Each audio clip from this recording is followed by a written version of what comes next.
All right guys, what is going on? We've got some major updates on the Ranger build. A few things is the leveling kit is gone off the truck. We originally had a rough country 2.5 inch leveling kit. It served us well. We currently have 12,766 miles on the Ranger, highway miles, off-road miles, camping miles, and just all kinds of different, pretty much anything, any environment from like minus 10 degree weather in Colorado, ice and sleet, and just everything that you can think of outside of sand. We haven't done anything in the sand yet with the truck, which hopefully we're hoping that'll change by later this year, because we want to do some beach camping.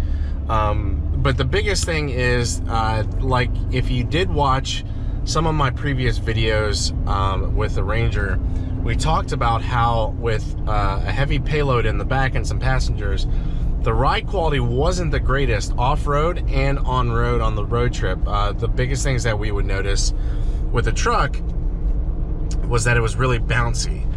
It was bouncy to the point where it felt like a Cadillac, or like a Crown Vic, like an old Crown Vic on the road. It's just real floaty. So we did change the suspension. So we went from the leveling kit, and we have a full Eibach Pro Truck kit on here at stage 1. We have lifted it 3.5 inches in the front. It's about 3.5 inches in the front. So I'm gonna park here.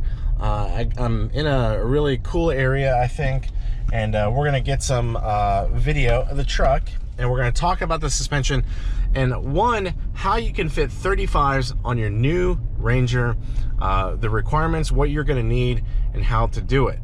Currently on the truck, we do not have 35s, we have 34s. And that's for a couple reasons, and I'm gonna go ahead and talk about that. So let me go ahead and park the truck in a nice little spot.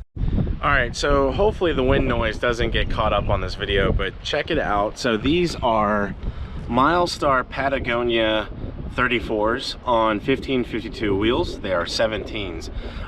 Here is the suspension kit that we got on the truck, so you can check out what that looks like. Eventually we are gonna upgrade the upper control arms, but it's kind of just one step at a time. Pardon, the truck is still dirty from the last trip that we took it out on. But yes, we have 34s on the truck currently.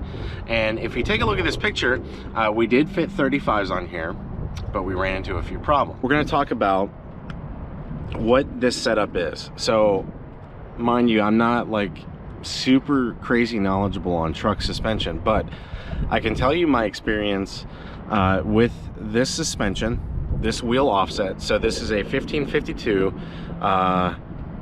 17-inch wheel with 0 offset, and this is the Eibach Pro Truck kit with the second notch, which is about 3¼ inch, 3½ inches of lift. And then we have got the 1-inch rear block on, we have the 1-inch rear block on the back of the truck. So let me go ahead and swing this GoPro out, and I'm going to show you what that looks like underneath, so you can see. So that is the Eibach shock with the 1-inch block right there. I need to clean the underside of this truck really bad.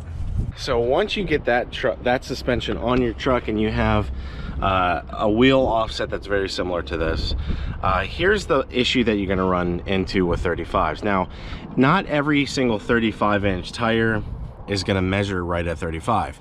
Some are going to be like 34.7, some are going to be like 34.6, some are like true 35s.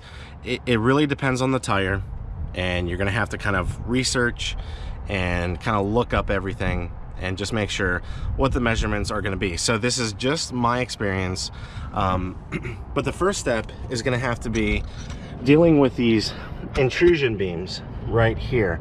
So as of right now, we have removed the intrusion beam completely from the truck in the front, and we have removed it from the rear.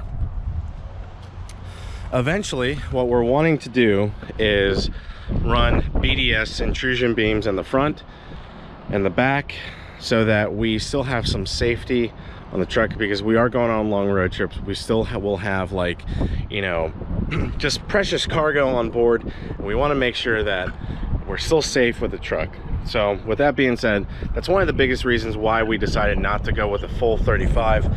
So that with a 34, in more than likely, you're really not going to notice being off-road, that half an inch to an inch of tire, you're really not going to notice it. I decided to stick with the 34 for clearance issues. So now when we talk about clearance issues, you're probably wondering, well, you know, what was the issue with going full lock to lock left and right on the wheel and tire? What was causing the problems? So watch this video, and this is going to show the issue that we ran into with the rear. All right, go ahead.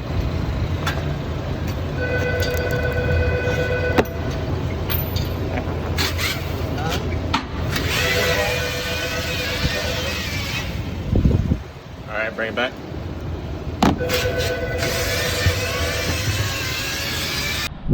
And the issue that we ran into in the front.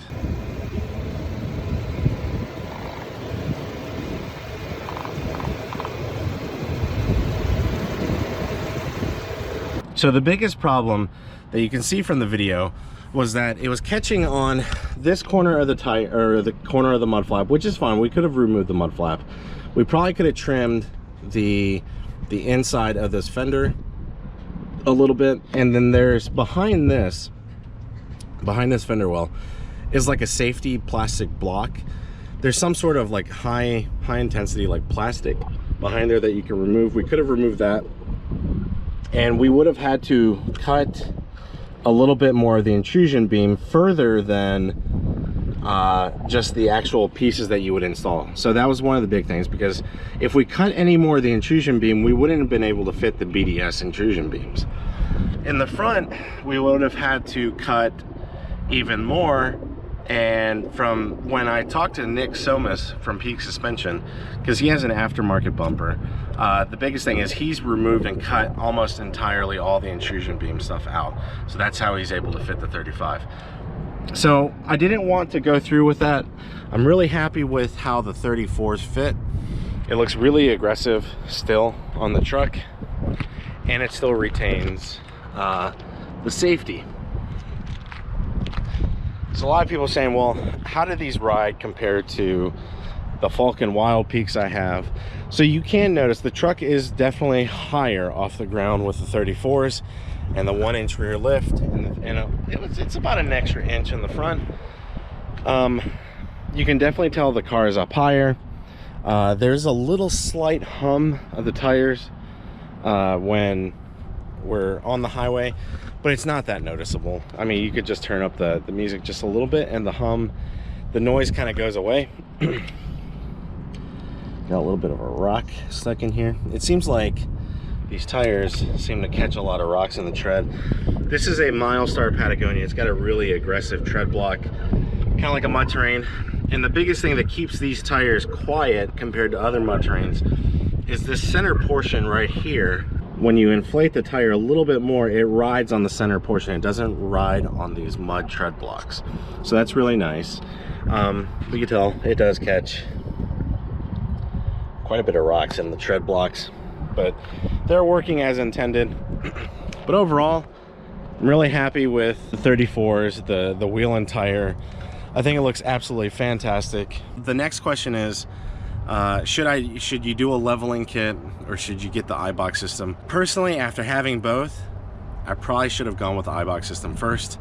But you're looking at the differences. You're looking at about $100 for a leveling kit, and then you're looking at about $600 for the iBox system. But then again, if you get the leveling kit first and then you pay for the iBox kit later, you're gonna have to pay for the install twice, and you're gonna have to pay for an alignment twice. So you kind of have to think about that, right? The ride quality is a little worse on the leveling kit. Now, if you're just on the highway and you're not carrying a payload, you're not doing a lot of stuff, the leveling kit will probably be fine. If you're just kind of going for looks, it's not bad.